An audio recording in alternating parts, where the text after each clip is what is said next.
On the 15th of April 2023, war broke out when the Sudanese armed forces launched an attack against the rapid support forces, resulting in unprecedented destruction to infrastructure with a devastating impact on the country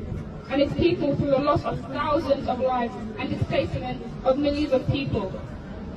For more than 2 years, effort was exerted to stop the violence and reach a political settlement that would end this destructive war and return Sudan to the path of democratic transition.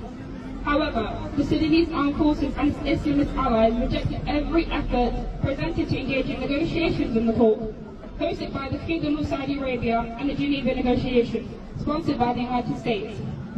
Instead, the de facto authorities in Port Sudan continue to commit egregious violations against the civilians who are living under the control of RSF, including the indiscriminate bombing of civilians, the denial of official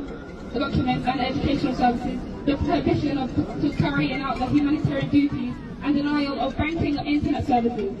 Faced with these unjust policies that deprive the civilians of a right to citizenship, the political and military forces opposed to the de facto authority in Sudan decided to come together to form a political entity to provide essential services such as upholding justice and the rule of law and order, the protection and security of civilians, administration of public affairs, and the regulation of business affairs and cross-border trade and security issues.